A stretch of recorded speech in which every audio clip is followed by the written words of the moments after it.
वृत्तपत्रांचे प्रतिनिधी यांचा सहभाग या ठिकाणी म्हणजे 50 एकरचा प्लॉट करून हा प्रोजेक्ट तिथे राबवायचा आता संकल्पना आहे. त्यातला प्रति एकर 1 लाख रुपये करमळ म्हणतात त्याला, थोडं आंबट वगैरे यशस्वी कलाकार म्हणून त्यांची ओळख आहे. तपस भट्टाचार्य कामगार पक्ष यांचे स्वागत.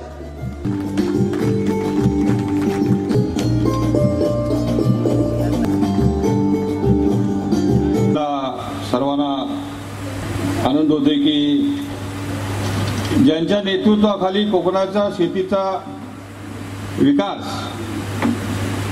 आणि इथले उत्कर्ष होणार आहे ते आपले डॉक्टर बाळासाहेब कृषी युनिव्हर्सिटीचे व्हाईस चान्सलर श्री भट्टाचार्य आपल्याबरोबर आज आलेले आहेत. शेतकरी कामगार पक्षाचे सरचिटणीस रायगड जिल्ह्याचे कोकणातलेच आहेत, तेही आज आपल्या सोबत आलेले आहेत. आज इकडे आहे त्यांच्याबद्दल एवढंच मला सांगायचं आहे की मी नाट्यसृष्टीशी जोडलेला म्हणजे शिवाजी मंदिर माझे वडील फाउंडर होते आणि तिकडे आता मी एक ट्रस्टी म्हणून काम करतोय आणि मराठी नाट्यसृष्टीला अवकळा जी आलेली आहे त्या परिस्थितीत देखील भरत जाधव शहीद जवान जय किसान हा नारा देशाच्या कोणाकोपऱ्यामध्ये पोहोचलेला आहे. त्याचं कारण एवढंच आहे की कोणी टाटा बिर्ला अंबानीचा मुलगा सैन्यात जाऊन देशासाठी लढत नाही. इतक्या वर्षात जर कोणी काम केलं असेल तर ते भारताच्या शेतकऱ्यांनी केलेलं आहे आणि या देशाचं संरक्षण कोणी केलं असेल तर त्या शेतकऱ्याच्या मुलांनी केलेलं आहे. तर शेतकऱ्याची मुलं सैनिक असतात, कामगाराची मुलं सैनिक असतात आणि म्हणून हे कॉम्बिनेशन जे आहे छत्रपती शिवाजी कृषी महाविद्यालय आपण इथे चालवतो, कृषी विज्ञान केंद्र इथे आपण चालवत आहोत, ऍग्रिकल्चर बिझनेस मॅनेजमेंट कॉलेज इथे सुरू केलं, आमदार जयंत पाटील कोकण कृषी विद्यापीठाच्या एक्झिक्युटिव्ह कमिटीवर असताना ही सर्व कॉलेजेस आपलं ऍग्रिकल्चर बिझनेस मॅनेजमेंट कॉलेज हे असताना मंजूर झालेलं आहे. आणि आजच्या प्रसंगी कुलगुरू साहेबांना जयंत पाटील साहेबांना मला एवढंच सांगायचं आहे की ह्या देशामध्ये भारत स्वतंत्र झाल्यानंतर जे आर्थिक व्यवस्था या देशात आली ती इंग्रजांची आर्थिक व्यवस्था आली, ती म्हणजे इंडस्ट्रियल आर्थिक व्यवस्था आली की commanding heights of the economy will be occupied by the public sector. म्हणजे इंडस्ट्री ही कमांडिंग हाईट्सच्या इकॉनॉमीची होईल. पण हा भारत 52% शेतीलायक जमीन आहे आणि ह्या भारतामध्ये 12 महिने सूर्य आहे, म्हणजे 3दा आपण पीक घेऊ शकतो या देशामध्ये. आणि म्हणून या देशामध्ये जर स्वतंत्र झाल्यानंतर या देशाच्या राजकर्त्यांनी आणि या देशाच्या अर्थतज्ञांनी जर शेतीवर कॉन्सन्ट्रेट केलं असतं तर आज भारत जगातील कृषीवर आधारित महासत्ता झाली असती, आर्थिक महासत्ता झाली असती, संपन्न देश झाला असता. कारण मी युरोपमध्ये, फ्रान्समध्ये, आता इटलीमध्ये गेलो होतो शेतकऱ्यांच्या संमेलनाला. त्यावेळेला तिकडे मला तिथले शेतकऱ्यांना आश्चर्य वाटलं की आपण 2-3 पिकं घेतो आणि 12 महिने सूर्य आहे. हे युरोपच्या लोकांना एक आश्चर्यकारक घटना असते, कारण ते सूर्य बघतच नाही अर्धा वर्ष तरी. आणि म्हणून अशा परिस्थितीमध्ये आपली जी आर्थिक व्यवस्था निर्माण झाली आहे आणि आपली जी आर्थिक पुढची क्रांती व्हायची आहे ती फक्त उद्योगावर होणार नाही, फक्त सर्व्हिस सेक्टर होणार नाही. जोपर्यंत या देशाचा शेतकरी संपन्न होणार नाही तोपर्यंत भारत महासत्ता होऊ शकत नाही. ही काळ्या दगडावरची लेख आहे. कारण शेतकऱ्याच्या हातामध्ये जोपर्यंत क्रय शक्ती निर्माण होत नाही, शेतकऱ्याच्या हातामध्ये जोपर्यंत पैसा होत नाही तोपर्यंत इंडस्ट्रीमध्ये निर्माण झालेला माल कोण विकत घेणार आहे. जर टीव्ही झाले तर शेतकऱ्यांनी टीव्ही घेतले तर टीव्ही कारखाने बंद पडतील. आणि पुढची कदाचित मोहीम आमची असणार आहे की हे तुम्ही टीव्ही घ्यायचं बंद करा, गाड्या घ्यायचं बंद करा, फ्रीज घ्यायचं बंद करा. म्हणजे उद्योगपती आपल्या जीवावर आज एवढे मोठे झाले. या देशामध्ये अंबानी सारखा माणूस 12,000 कोटीच्या बंगल्यामध्ये राहतो, पण शेतकऱ्याला आत्महत्या करावी लागते. ह्याच्यासाठी हा देश बनलेला नाही आणि ह्याच्यासाठी भारताची घटना बनलेली नाही. जी आर्थिक समता हे भारताच्या घटनेचं केंद्रभूत उद्दिष्ट आहे हे आपण कधी विसरता नाही. आणि मला वाटतं जयंत पाटील आणि त्यांचे सर्व सहकारी या एका संघर्षासाठी अनेक वर्ष लढत आहेत. ती विचारधारा त्यांनी जोपासली आहे. शेतकऱ्यांसाठी त्यांनी काम केलेलं आहे, कामगारांसाठी केलेलं असताना आज आमचा जो प्रयत्न आहे की गंगामासारखा की एका एकरामध्ये 1 लाख रुपये कसे मिळतील. कोकण कृषी विद्यापीठाने लाखी बागेची कन्सेप्ट आणली पण ती तितकी सक्सेसफुल झालेली नाही. त्याचं कारण की त्यातला म्हणजे उत्पादन जे आहे ते आपल्याला पाहिजे ते आपण करू शकलेलं नाही. ती कन्सेप्ट पुढे चालवावी. आणि आमचे जे आज सुनील भाटवडेकर, उन्मेष बागवे, तवर साहेब इकडे आलेले आहेत, त्यांनी एक नवीन प्रयत्न असा रिसर्च केलेला आहे. या रिसर्च प्रोजेक्टला कोकण कृषी विद्यापीठांनी पाठिंबा द्यावा, सपोर्ट द्यावा अशी मी या प्रसंगी विनंती करतोय. आज डॉक्टर स्वामीनाथन येणार आहेत, ज्यांनी भारतामध्ये हरित क्रांती आणली.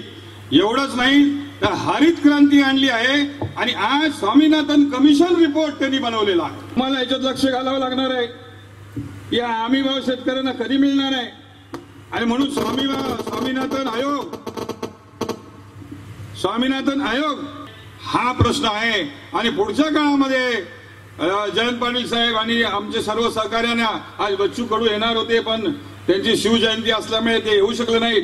आम्ही एवढीच विनंती करणार आहे की एकच अजेंडा घेऊन शेतकऱ्यासाठी आपण काम करूया की स्वामीनाथन आयोग लागू करा. एवढीच मागणी घेऊन आपण जाऊया. आणि राजन तेली आता सत्ताधारी पक्षात आहेत, भारतीय जनता पार्टीचे ते एक प्रमुख नेते या जिल्ह्याचे आहेत. त्यांना मी विनंती करतो की मोदी साहेबांना त्यांनी सुद्धा सांगावं आणि स्वामीनाथन आयोग लागू करावा ही विनंती त्यांनाही देखील करत आहे. आजचा हा कार्यक्रम जो आहे सर्व पक्षीय संघटनांचा कार्यक्रम आहे. अनेक संघटना भारतभरातून आलेल्या आहेत. त्या अर्थानं आपण आपल्या ताकदीवर काय करू शकतो हे वेगवेगळ्या माध्यमातून मी करून दाखवून दिलेलं आहे. आणि म्हणून मी निवेदकांना सांगितलं, मी या ठिकाणी पहिल्यांदा बोलतो की या चर्चासत्राला वेगळं वळण दिलं गेलं पाहिजे. ही जी कृषी क्षेत्रातली चर्चासत्र होतात ती साचेबंद होतात, नवीन काही त्याच्यामध्ये येत नाही असं मला वाटतंय. आणि म्हणून कृषी बाळासाहेब सावंत कृषी विद्यापीठावर मी 6-7 वर्ष काम केलं. वेगवेगळे उपक्रम त्या ठिकाणी राबवले आणि नवीन उपक्रम करायला मी भाग पाडले. डॉक्टर मेहता यांना जेव्हा ते कुलगुरू होते भ्रष्टाचार्य, तुम्हाला मराठी किती आहे तुम्हाला माहिती नाहीये, त्यांच्या माझ्या एक कमिटीने मी त्या विधान परिषद आणि विधानसभा भंग झाली होती आणि त्यावेळी मी एकटाच विधान परिषद सदस्य त्या ठिकाणी होतो आणि राज्यपाल आणि मी अशी दोघांचीच कमिटी त्या ठिकाणी राहिली. आणि सर्व कोकण विद्यापीठावर दिल्ली पासून अगदी राज्यातल्या बाहेरचे सर्व कुलगुरू व्हाईस चान्सलर होण्यासाठी वेगवेगळ्या माध्यमातून दडपण आणत होते, पण मी ठामपणे राहिलो आणि रोजगार हमीतून या ठिकाणी फलोद्यान आणलं. 100%, 100% अनुदान. आज इथलं चित्र बदललेलं आहे. पण आंब्याचं उत्पादन 3 महिन्यात येतं, शेवटच्या महिन्यात एवढं येतं की शेवटी आंबा 100 रुपयाला 200 रुपयालाच जातो आहे. हे आहे ना परिस्थिती का नाही आहे? ती बदलण्याची. त्याच्यासाठी मुख्य कारण उत्पादन वाढी नाहीये, आता संशोधन. खऱ्या अर्थानं देशाचं स्वातंत्र्य झाल्यानंतर शेतकऱ्यांना उत्पादन खर्चाच्या डबल भाव मिळाला पाहिजे. एक चांगली दिशा किमान चर्चा तरी या ठिकाणी सुरू झाली या देशामध्ये. फक्त काम काही नाही, ही परिस्थिती या ठिकाणी खऱ्या अर्थानं बदलायला पाहिजे. आणि म्हणून एक वेगळा धोका आहे, वेगळा धोका आहे. मधली मार्केट कमिटी आता रद्द करण्याचा निर्णय राज्य शासनाने घेतला. परवा मुख्यमंत्र्यांनी मीटिंग बोलवली आमची आणि बाजार समितीचं अस्तित्वच रद्द करायचा या ठिकाणी निर्णय घेतलेला आहे.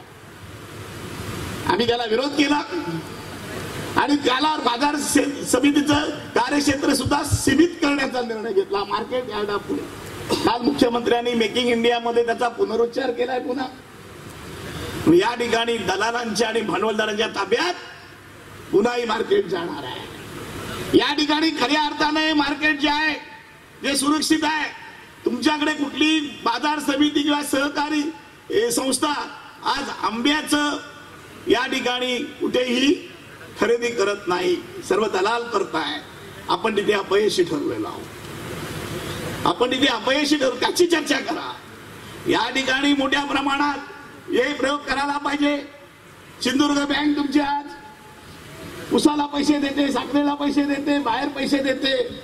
या ठिकाणी प्रॉफिट मधले जे मी पैसे दिलेले आहेत, मी आज त्याच्यामध्ये 20 कोटीची तरतूद केली माझ्या प्रॉफिट मधनं. ही बँकेची प्रॉफिट या ठिकाणी तुम्ही शेतकऱ्यांकडे पास ऑन केली पाहिजे. नॉन ऍग्रिकल्चरचा फायनान्स ऍग्रिकल्चरचा पास ऑन केला पाहिजे, कारण त्याचे खरे मालक आमचे शेतकरी आहेत. हे आता खरे राज्यकर्ते आज विसरायला लागलेले आहेत आणि धोका मोठा आहे.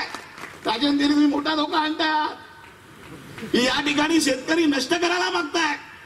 ही नवीन जी पॉलिसी आहे, नवीन जी येतात धोरणं, ही सर्व धोरणं पडद्या मागून भांडवलदारांना आणि सगळ्या व्यापाऱ्यांना या ठिकाणी पूरक अशी धोरणं या ठिकाणी येत आहेत. संस्थांनी या ठिकाणी सुरुवात करताना त्यांनी त्यांचे विचार मांडले. त्यांनी सुरुवात केली की खरी गोष्ट आहे, या ठिकाणी वेगळी भूमिका घेऊन आपण काम करू शकतो. मी तुम्हाला सांगतो, प्रयोग करा. तुम्ही या निमित्तानं एकत्र या. यांच्या बँकेत दिलं मी देतो, पण चांगले प्रयोग करणारे पाहिजेत. संस्था बुडवणारे लोक मी अजिबात देत नाही. मी तसा पक्का मारवाडी आहे पैसे देताना, हे लक्षात ठेवा. पण चांगले शेतकरी आणा. शेतकरी आणल्यानंतर तुम्हाला मी दाखवतो, मी येतो, आपण वेगळ्या तऱ्हेची भूमिका घेऊन काम करू. मी सजो आंब्याला भाव आज 2000 रुपये आहे. ऑगस्ट सप्टेंबर मध्ये आज आंबा ठेवण्याचं काम तुम्ही करायचं आहे. तुम्ही संशोधन करा. मी येतो. आता मला पुन्हा एक ग्रुप आलाय की तुमच्या विद्यापीठावर मी यायचा प्रयत्न करतो सभागृहातून. मी सांगतो मी येतो पुन्हा. या इथे आल्यानंतर विरोध केला होता. सुधीर सावंतांना हे देताना मॅनेजमेंटचे सुरू करताना विरोध झाला होता. हे पूर्वीचे आमचे शेका पक्षाचेच. त्याच्यामुळे आमची गोडी पहिल्यापासून आम्ही लहान एकत्र वैचारिक अभ्यास शिबिरात, राजकीय शिबिरात. पुन्हा एकदा मला सावंत साहेब बोलवा इथे. ही भूमी कशी आहे? ही पुरोगाम्यांची भूमी आणि ती प्रतिगाम्यांच्या ताब्यात चालली आहे, असं वाईट वाटतंय. ते कधी या ठिकाणी शेतीचा उल्लेख करणार नाही. ते कधी शेतकऱ्यांच्या बाजूने या ठिकाणी बोलणार नाहीत. बोलायचं काम आणि करायचं काम. मी काय म्हणालो, मी प्रयोग स्वतः करतो. मी काय स्वतः माणूस आहे. माझी एक छोटी संस्था आहे, पण ती देशाला वेगळं वळण आणि विचार करायला लावणारी आम्ही कामं करतो. हे खरं महत्वाचं आहे. मी काय मोठा माझा पक्ष केला, मी आणखी छोटा पक्ष माणूस, परंतु आपला विचार पक्का असेल, आपण ठाम असेल, तर आपण चित्र बदलू शकतो आणि दुसऱ्याला चित्र बदलायला लावू शकतो. हे पण आपण करून दाखवलेलं आहे वेगळ्या तऱ्हेनं. हे तुम्हाला मी निश्चितपणे सांगतो. जे उत्पादन घेतात त्याचं पण संशोधन तुम्ही या ठिकाणी केलं पाहिजे असं मला वाटतं.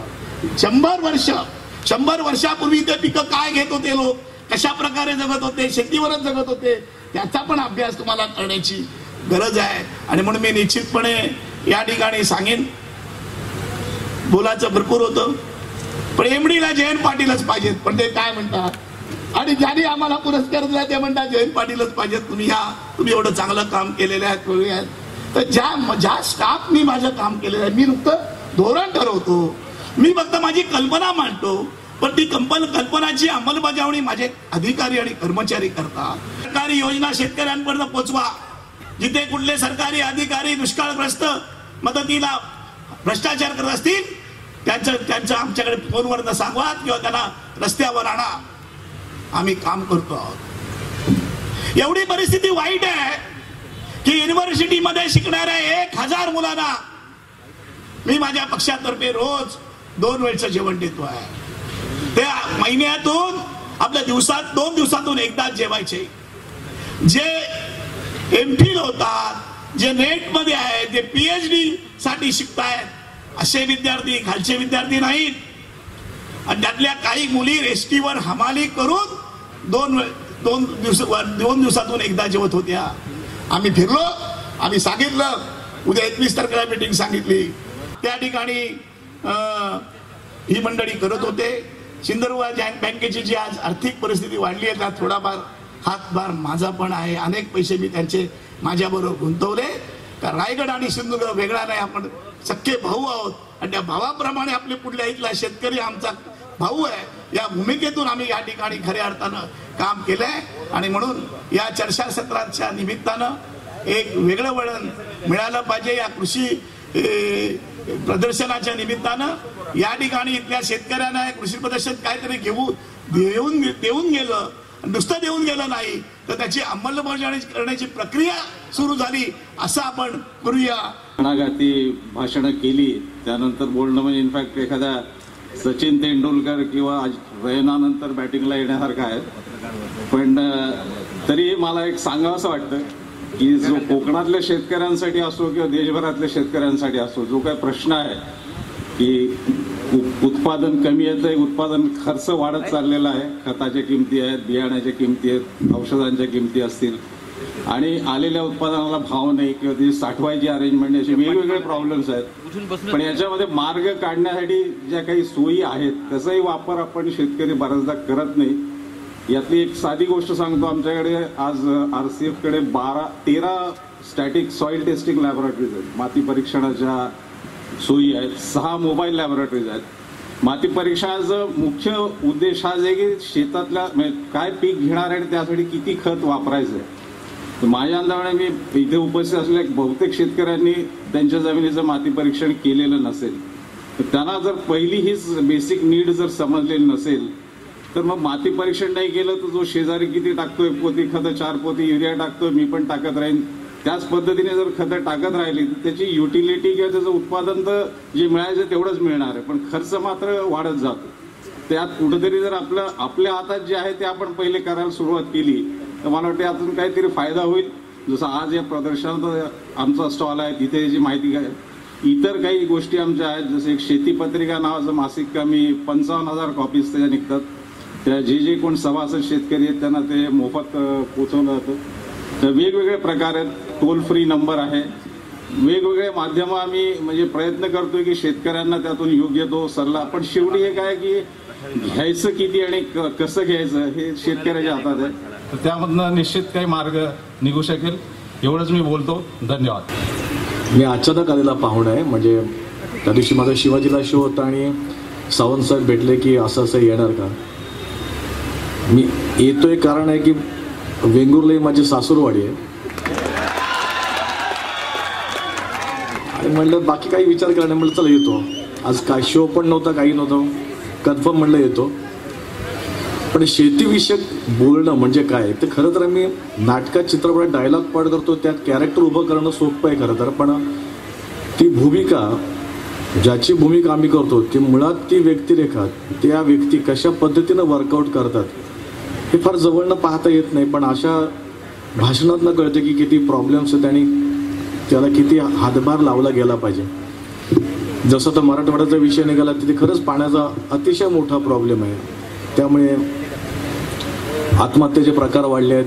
मग मकरंद आणि नाना पाटेकर हे मिळून नाम फाउंडेशनने एक तो सोर्स आहे, तो काय पण तशा पद्धतीने काही कलाकार लोक सगळे त्यांना मदत करतायत, येत आहेत. पण हे कितपत चालणार ना. शेवटी एक शासन हा भाग असतोच.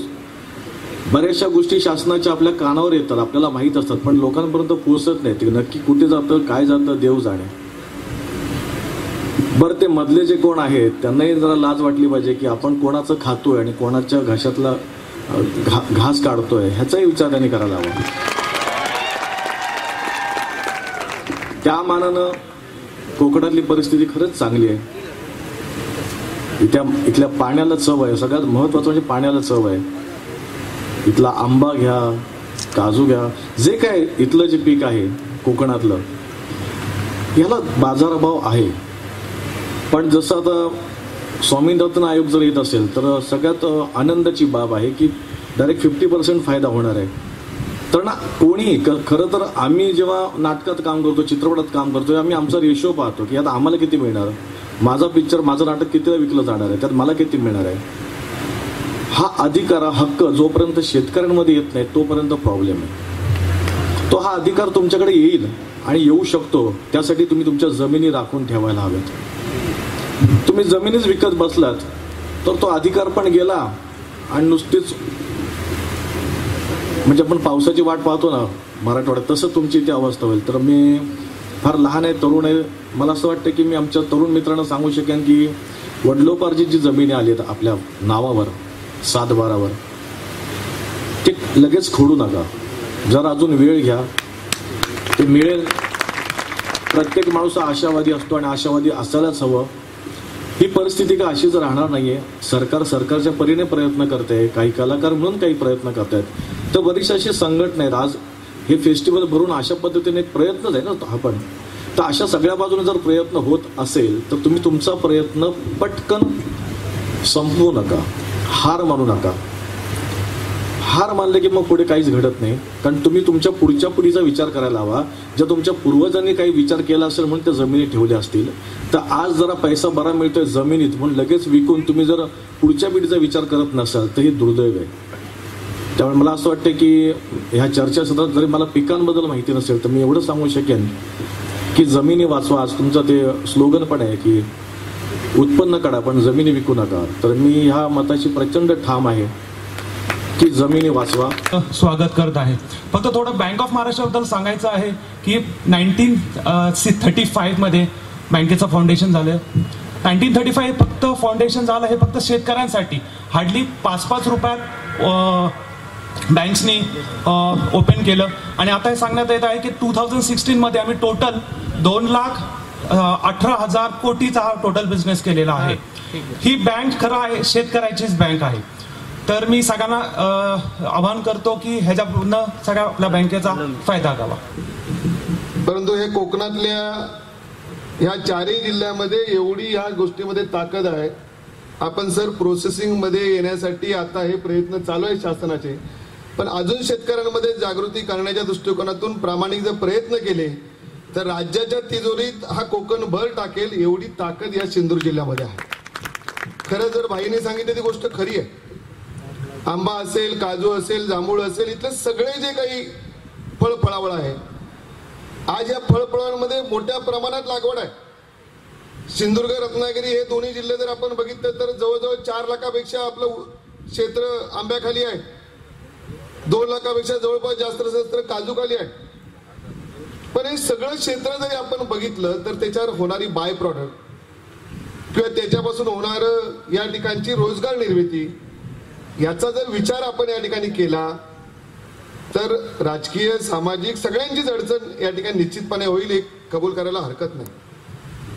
आज आग्रह खातर भाई आपण हाऊसमध्ये आंबा काजू बोर्डासाठी आग्रह राहिल्यानंतर सुरुवातीच्या काळात राधाकृष्ण विखे पाटलांनी आंबा आणि काजू बोर्ड जाहीर केलं. पण दुर्दैवाने आपल्याच मध्ये पृथ्वीराज चव्हाण साहेब असताना कृषी विद्यापीठात ही घोषणा झाली आणि 100 कोटी रुपयाचं अनुदान देतो असं सांगितलं. पण दुर्दैवाने आजही त्या ठिकाणी ते जमा नाही. आणि म्हणून जर आपण इथून विचार केला तर 2.5 लाख टन पेक्षा जास्त काजू या ठिकाणी छोटी छोटी प्रोसेसिंग युनिट आहेत. एकही आपल्या जिल्ह्यातला सिंधुदुर्ग रत्नागिरीतला एक्सपोर्ट करणारा शेतकरी नाही दुर्दैवाने. पण हेच जर आपण केरळापर्यंत गेलो तर एका ठिकाणी 5-50 मर्चेडिस असे लागून आपल्याला त्या ठिकाणी दिसतात सगळे एक्सपोर्ट करणारे त्या ठिकाणचे शेतकरी. आणि म्हणून ही परिस्थिती बदलण्यासाठी सगळ्यांनी सामुदायिक विचार करण्याची या ठिकाणी अशा प्रसंगी गरज आहे. खूप अतिशय चांगला कार्यक्रम आहे, उपस्थिती आहे सगळ्या ठिकाणी आहे. पण जे खऱ्या अर्थाने जे शेतकरी आहेत भाई या जिल्ह्यात असे शेतकरी आहेत की 1-1 कोटी रुपये काजूचं उत्पन्न घेणारे शेतकरी आहेत. 1-1 कोटी ही अतिशयोक्ती वाटेल, परंतु दोडामार भागात अशा प्रकारचे शेतकरी या ठिकाणी आहेत. आणि म्हणून तरुण आताची जी पिढी आहे ही पिढी भाई तुम्ही जरी म्हटलं तरी ऊसाचं शेती ठीक आहे काही प्रमाणात वरचे लोक या ठिकाणी करतात, पण आता तरुणाईमध्ये आता थोडा बदल होत चाललाय.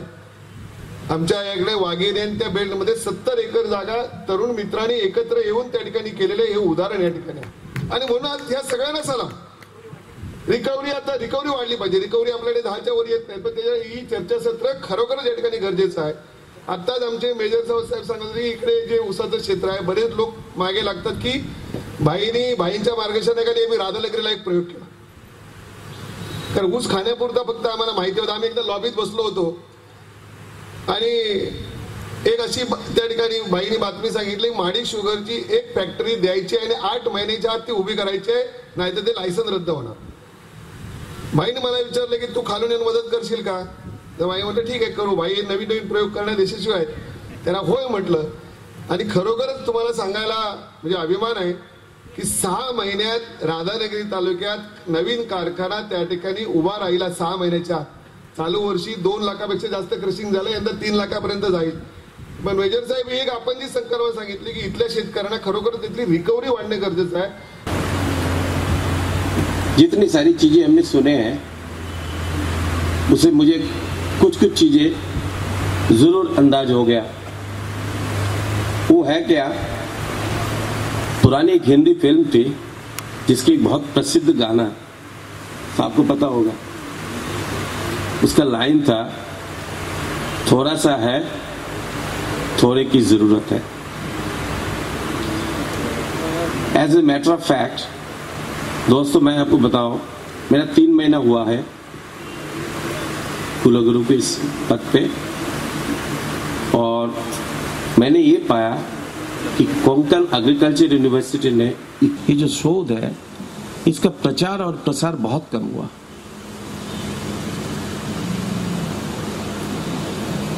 माननीय पाटिल साहब ने कहा, पाटिल साहब जैसे ओरेटर तो मैं नहीं हूं, उतना अच्छा नहीं बोल सकता हूं, ना तो मैं ब्रिगेडियर सावंत जैसे आर्मी मैन हूं. मैं अति साधारण वैज्ञानिक हूं, प्राध्यापक हूं. मैं मेरे दायरे में रहूंगा, कुछ चंद बातें जरूर कहूंगा आपको.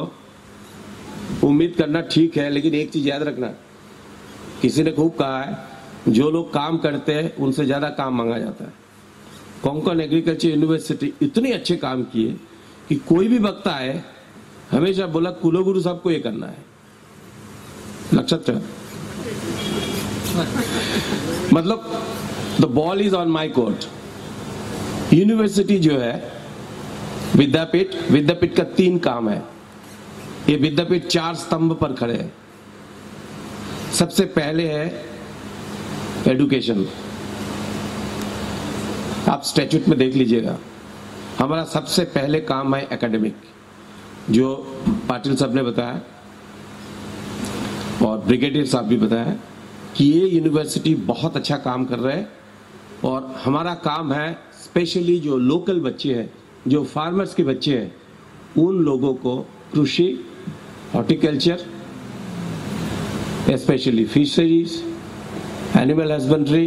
बाय द वे एक चीज मैं बता दूं, university Konkan is perhaps the only example जहां एग्रीकल्चर की जो ग्रोथ इंजिन्स है, इसकी सभी इंजिन्स हमारे पास है, बाकी किसी यूनिवर्सिटी में नहीं है. We have animal husbandry including dairy, we have agriculture, we have horticulture, we have fisheries, and we have biotechnology, we have agriculture engineering. Perhaps you do not know, आपको पता नहीं, एग्रीकल्चर यूनिवर्सिटी कोंकण में तकनीकी जो मार्गदर्शन है एग्रीकल्चर इंजीनियरिंग का, ये इंडिया में सबसे बेस्ट है, आप लोगों को पता ही नहीं, and we are doing it. This is the best. Second जो स्तंभ है यूनिवर्सिटी की, विद्यापीठ की, वो है शोध यानी रिसर्च. ये हम खूब कर रहे हैं. दुर्भाग्य मैं पहले बताया प्रचार प्रसार नहीं हुआ. तीसरा है विस्तार, एक्सटेंशन विंग. एक्सटेंशन विंग की मुखिया बैठे हैं पीछे, डॉक्टर भावे साहब, माय कोलीग डायरेक्टर. कि एग्रीकल्चर यूनिवर्सिटी में एक ही मंत्र है, अच्छा रिसर्च तुमने किया, एक्सटेंशन नहीं हुआ. आज भी 2016 में भी वही सुन रहा हूं मैं. आपने कभी सोचा है ऐसा क्यों होता है? Serious, I am very serious and I am very serious researcher end professor. क्यों नहीं हुआ? भावे साहब को पूछिए उनके पास स्टाफ कितने हैं. अभी आप बोलेंगे कि तुम प्रॉब्लम बोल रहे हो, समस्या. मैं कुलगुरु होने के बाद सबसे पहली चीज ये बताया सभी हमारे स्टाफ को कि मला समस्या पाहिजे नको, समाधान पाहिजे, फक्त समाधान. पहले जेडीए से मीटिंग की and we had a meeting, it went for 4 hours nearly. They wanted something. आप सुन के हैरान हो जाएंगे, मेनी स्टेट गवर्नमेंट की जो एक्सटेंशन की स्टाफ है उनके पास क्षमता इतनी सीमित है, we can take 1 village, we can take few farmers. अभी हमने क्या किए, उनकी जितनी सारे मांग है हमने सब ले लिए, और हमारे पास जितनी टेक्निकल चीजें हैं सब उनको दे दिए. एंड हमने ये डिसाइड किया, doctor Bhave is actually leading that group, and we have decided for each, I think in 1 month we have meeting, Dr. Bhave, monthly meeting, if possible Vice Chancellor is also that meeting. So what we are trying now, ये जो दोनों parallel जा रहे हैं, विद्यापीठ की जो extension विस्तार विभाग, स्टेट गवर्नमेंट्स की, मैं चाहता हूं ये कन्वर्ज हो जाए एक जगह. ये कन्वर्ज करने के लिए मैं रिक्वेस्ट करता हूं पाटिल साहब को, सब आपको भी, आप लोग अगर नहीं करेंगे हमें मदद, क्योंकि आप शासन में हैं, हम लोग इतना कर सकते हैं. मैं पहले बता देता हूं, हाथ के पत्ते दिखा के खेलता हूं मैं इतना कर सकता हूं. हमारा चौथा जो स्तंभ है यूनिवर्सिटी का, वो है मैनेजमेंट. ये इंक्लूड करता है रजिस्टर्ड ऑफिस, एकेडमिक्स और कंट्रोलर, दैट इज फाइनेंस. बहुत अच्छा काम किए. कुछ चंद बातें मैं बता दूं थोड़े से हटके, जो शायद मेरे मित्र जो है, मैं ड्रामा किए हैं, just for your information. Student life में किए हैं थिएटर. मुझे थिएटर बहुत पसंद है. मुझे याद है कि थिएटर की जो बहुत बड़े बड़े व्यक्तित्व जो बंगाल में हैं, उनका ये कहना था थिएटर और सिनेमा में बहुत फर्क है. थिएटर में कभी रीटेक नहीं होता. That's why this person is great. ये जो करते हैं तत्काल. यूनिवर्सिटी की भी हालत ऐसे होगी कि सभी तत्काल पाहिजे, टच पाहिजे. शासन के पास मैं दरखास्त करता हूं, मैं ये चीज गवर्नर साहब को भी बताया, आप थोड़ा नोट करिएगा. 4 एग्रीकल्चर यूनिवर्सिटी आहे इथे महाराष्ट्रामध्ये. अकोल्यामध्ये एक आहे, परभणी, राहुरी आणि दापोली. 40 to 65% रिक्त पद. मैं रो नहीं रहा हूं, हम लोग रोते नहीं है, हम बहुत सशक्त है, लेकिन शासन को बता दिया हमने. और आप बोलेंगे तुम वाइस चांसलर तुम क्या करते हो, सभी लोग बोलते हैं कुलगुरु क्या करते बेटे. आप जानते हैं कुलगुरु के ऊपर पुणे है, पुणे के ऊपर शासन है. उसी चैनल में रहते हैं. 3 स्तर है, त्रिस्तर. और महाराष्ट्र में बैन है और हम कोई पोस्ट नहीं भर सकते. यहाँ के नेचुरल रिसोर्सेस, कुदरत इतना स्ट्रांग है. मैं यहाँ की स्पेशल जो कुदरती संभार है, जिसकी वजह से आप हरा भरा देखते हैं, इसके बैकग्राउंड रिसर्च मैंने किए. 93 में My first publication came in UK, London. I started my career in 84 in Pune. मुझे पता नहीं था, the twilight of my career, मुझे फिर वेस्टर्न घाट्स में आना पड़ेगा। मैं साईं बाबा के भक्त हूँ, साईं बाबा के अद्भुत करिश्मा। मैं आपको बताऊं, हम लोग क्या करते हैं, हमारे जो संभार है उसी संभार से हम रिसोर्स जो है उसको पूरा यूज करते हैं और रेवेन्यू हम पूरा ले लेते हैं। उसी रेवेन्यू से यूनिवर्सिटी चल रहा है। इसका मतलब ये नहीं सैलरी की सैलरी वो तो शासन हमें देते ही है। हम कुछ चीजें नोट किए यहाँ, जमीन आपकी खुराक है, जमीन आपकी माँ है। कल मैं राजाबाड़ी में एक यूनिट को देख के आए, जिसे देखते हैं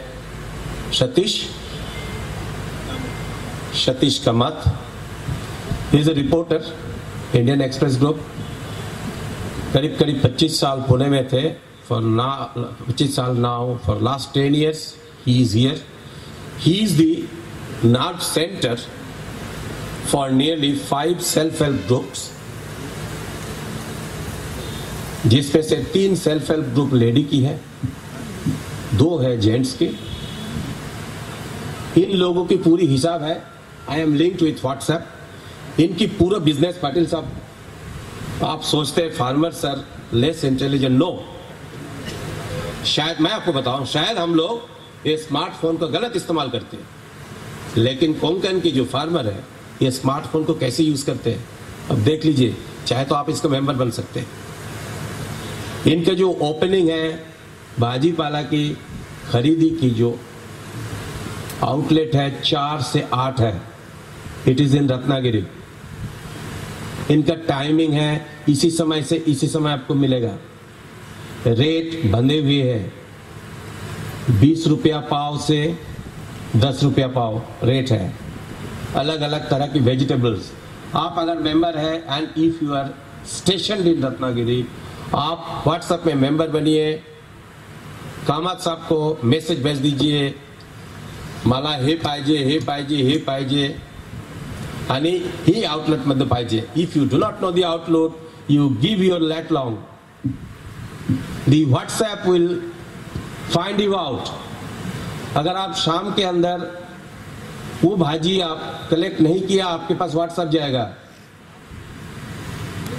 you did not collect your vegetables, please collect it, otherwise by morning you collect it. अभी एक मैसेज आया मेरे पास, आई एम ए मेंबर, कि आपने भाजी कलेक्ट नहीं किया। ये भाजी अगर कलेक्ट नहीं करेंगे, कितना सुंदर है पाटिल साहब, आप सुनिए।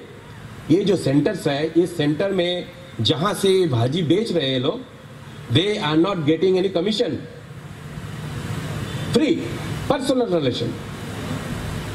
एंड दिस वे ये जो लेडी फार्मर्स है, कल मैं मिला इनसे, इन लोगों को हफ्ते में 3 बार मिलता है पैसा कैश।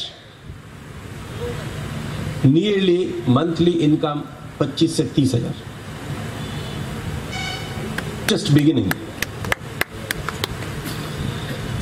एंड दैट लेडी वाज टेलिंग, अर्लियर हम लोग सोच रहे थे जमीन बेच देंगे, धान होता था वहां, नीचे है जमीन। अभी they are taking vegetables and they do not utter the word कि हम कभी जमीन बेचेंगे। ये जो एक ऐसा ही अभियान है, ये चल पड़ा है कोंकण में। और अभी हमने अपने उसे रिलीज किए हैं वहां, डॉक्टर सावंत से, ब्रिगेडियर सावंत, 1 एकड़ में 1 लाख, ये इनका टारगेट है। मैं सोचता हूं इससे भी अधिक बन सकता है। मैं ज्यादा नहीं बोलूंगा, मुझे 5 मिनट दिए गए। I am the oldest. मेरी प्रॉमिस है, अगर आपको विद्यापीठ की तरफ से कोई सहायता चाहिए, if you need any help, any assistance, सादर आह्वान, सादर आमंत्रण। बहुत बहुत धन्यवाद। जय हिंद। एक तर ह्या फेस्टिवलला माझ्या संपूर्ण लाख शुभेच्छा आहेत। आणि मी तर पहिल्या प्रथमच अशा चर्चासत्रात भाग घेतो आहे। एकतर शेतकऱ्यांच्या व्यथा आणि त्यात कोकणात, एक तर मी प्रचंड ऐकले की कोकणातले लोक जमिनी विकत चालत वगैरे। तर माझी विनंती आहे सर्व तरुण मित्रांना की कृपया आपापली जमीन विकू नये, जमिनी वाचवा आणि उत्पन्न वाढवा. थँक्यू. ब्रिगेडियर शिवधीर सावंत यांनी हा चांगला उपक्रम केला आहे आणि कोकणातल्या सुशिक्षित आणि प्रशिक्षित शेतकऱ्यांना हे चांगल्या प्रकारे पुढल्या आयुष्यामध्ये कलाटणी देण्याचा हा उपक्रम आहे. कोकणातल्या या उत्पादन होणाऱ्या सगळ्या मालांना योग्य बाजारपेठ, योग्य भाव आणि योग्य साठवणूक केंद्र तयार करण्याची या फेस्टिवलच्या निमित्तानं सुरुवात होईल अशी माझी अपेक्षा आहे.